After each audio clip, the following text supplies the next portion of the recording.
माँ चली अमेरिका। निधि का नेचर बचपन से ही शर्मिला था।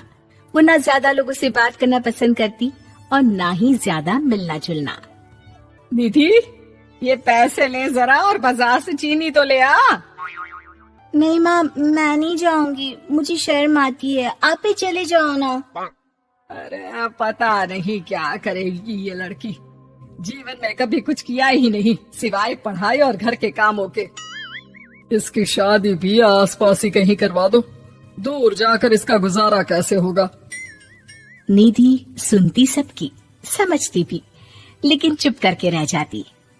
एक दिन पिता के दोस्त अपने परिवार के साथ निधि के घर खाने पर आते हैं। उनकी बेटी बहुत ही स्मार्ट होती है। निधि बेटा, वीणा के साथ बात करो। देखो, अंकल की बेटी भी आई है उनके साथ। निधि वीणा के साथ वहीं बैठ जाती है। चलो ना अंदर चलते हैं, यहाँ कहाँ बड़े लोगों के बीच बैठे। निधि माँ की तरफ देखती है और अंदर चली जाती है। वैसे मैंने ना अपना चैनल खोला है, तुम सब्सक्राइब करना उसमें। मैं ना ब्यूटी और फैशन की बात करती हूँ। ये देखो। ओह, इतने सारे लोगों के सामने तुम कैसे इतना बोल लेती हो? मुझे तो बहुत शर्म आती है। अरे शर्म कैसी? खैर, सीधी सादी सी निधि। उसकी शादी हो जाती है राकेश से। राकेश एक स्मार्ट लड़का था, उसे घूमना फिरना पसंद था, लेकिन निधि का शर्मिला व्यवहार वो समझ जाता है। अरे निधि, घर से बाहर क्यों नहीं निकलती?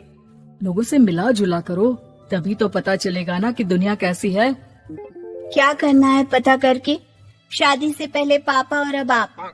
ठीक है ना, मुझे ज्यादा दुनियादारी में नहीं पड़ना। निधि की जिंदगी ठीक ठाक चल रही थी।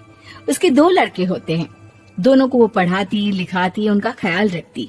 निधि, 25 साल हो गए शादी को, दोनों बच्चे सेटल हैं। हम लोगों ने शहर में 2 मकान भी ले लिए। दोनों की शादी खुद का पता ही नहीं चला कैसे उड़ गया। हाँ, ये तो है। मैं खुश हूँ, जिम्मेदारियाँ आती रही, मैं निभाती रही, और क्या चाहिए। देखो, मैंने सोचा है कि अब हम लोग अमेरिका जाकर रहेंगे। यहाँ की जिंदगी तो जी ली, वैसे मुझे वहाँ बहुत अच्छी नौकरी मिल रही है। मैं कैसे चलूंगी? मुझे वहाँ का कुछ नहीं पता। आप तो जानते हैं ना कि मैं घर से बाहर ही कम निकलती हूँ।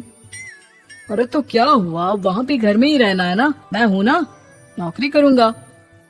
निधि मान जाती है और पति के साथ अमेरिका चली जाती है। माँ, तुम्हारी बहू को बच्चा होने वाला है, तो क्या तुम 2 महीने के लिए यहाँ आ सकती हो? मुझे तुम्हारी बहुत जरूरत है, मैं टिकट भेज देता हूँ।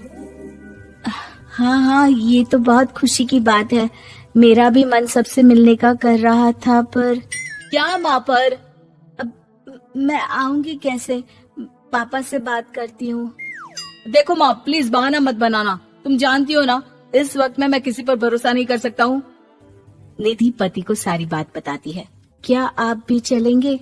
निधि, आने जाने में बड़ा खर्च हो जाएगा, ऊपर से मुझे यहाँ छुट्टी नहीं मिलेगी। बहू पर वक्त ऐसा है कि तुमको तो जाना ही पड़ेगा। मैं अकेले दुकान तक तो नहीं जा पाती, इतनी दूर भारत कैसे जाऊंगी? मुझसे नहीं होगा। लेकिन सबके कहने पर निधि को जाना ही पड़ता है। एयरपोर्ट में घबराई निधि एक मुसाफिर से कहती है, मैं ना भारत जा रही हूँ, दिल्ली जाने वाली फ्लाइट। सब मिलकर निधि की मदद करते हैं और फाइनली निधि भारत पहुंच जाती है, जहां बेटा उन्हें घर ले आता है। वाह माँ जी, यहाँ तो मैं भोपाल तक नहीं जा पाती, आप अमेरिका से आ गई। भाई, चालाकी तो औरतों में होनी ही चाहिए, यहाँ हम बुद्धू के बुद्धू रह गए। निधि इतनी दूर और लंबा सफर करके थक जाती है। वो चुपचाप बैठ जाती है। बैठना नहीं है माँ जी, बच्चा पकड़ना है, ये लीजिए। और हाँ, घर का काम तो मैं करूंगी नहीं, जानती है ना शरीर कच्चा सा है, तो मुन्ने को सुलाकर कुछ बना लीजिएगा। निधि को बहू का व्यवहार बहुत बुरा लगता है। जैसी भी थी, पिता और पति की हमेशा लाडली रही थी निधि। निधि बेटे की तरफ देखती है। माँ, वो काम वाली कोई मिल नहीं रही है ना, मैं देखने की कोशिश तो कर रहा हूँ, जैसे ही मिल जाएगी वो संभाल लेगी सारा काम। अरे कैसी बात कर रहे हो? जब पहले मैंने कहा था कि अमेरिका से इनके टिकट में जो पैसा खर्च कर रहे हो उतने में नौकरानी रख लो, तो नहीं, मेरी बात पर विश्वास नहीं था। कि ना ना कोई मेरे बच्चे को अच्छे से नहीं संभालेगा। अब इनका भी खर्चा और नौकरानी का भी खर्चा। अरे ना जी ना, मैं नहीं संभाल सकती। निधि जैसे तैसे 2 महीने रहकर वापस अमेरिका चली जाती है, लेकिन वहां जाते ही जैसे राकेश उसे देखता है उसके गले लग जाता है। ये क्या हालत बना रखी है निधि, कैसी लग रही हो? खाना नहीं खाती थी क्या? क्या हो गया? निधि पति से कुछ नहीं कहती, बस रोती ही चली जाती है। मैं नहीं चाहूंगी कभी भी भारत, आप मुझे हमेशा यहीं रखना अपने पास। राकेश बेटे को फोन करता है। तुम्हारी माँ की जो दुर्दशा करके तुमने भेजा है ना, मुझे पता होता तो मैं अपनी बीवी को कभी तुम्हारे पास नहीं भेजता। पापा, आप तो रीना का नेचर जानते हैं ना, वो माँ पर हावी रहती थी। अब मैं तो ऑफिस चला जाता था, वो माँ पर जुल्म करती है और माँ भी इतनी सीधी है कि चुपचाप सहती रही। मुझे माफ कर दीजिए पिताजी। खैर, राकेश कहता भी क्या, प्यार दुलार के साथ अपनी निधि को संभालने में लग जाता है। लेकिन कहते ना, वक्त हमेशा एक सा नहीं रहता। अमेरिका में ही राकेश की मृत्यु हो जाती है और निधि अकेली रह जाती है। बड़ा बेटा कहता है, माँ भारत चलो ना, हम लोग साथ रहेंगे। निधि को जैसे ही वो सब सीन्स याद आते हैं वो परेशान हो जाती है। समझ में नहीं आता कि पति के बिना अब जीवन कैसे चलाएगी। मैंने सारा जीवन घर का काम किया, घर देखा और जिंदगी चलाई, लेकिन जिस घर में रही सबने प्यार दिया, मैं वहां नहीं जाना चाहती। तभी राकेश जिस कंपनी में काम करता था उसका मालिक निधि के घर आता है। वो भी भारतीय ही होता है।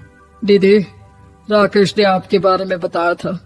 जब से आप भारत से लौटी थी उसे आपकी बहुत चिंता रहती थी, इसलिए उसने मुझसे कहा था कि कभी अगर वो ना रहे तो मैं आपको ये पैसे दे दूं।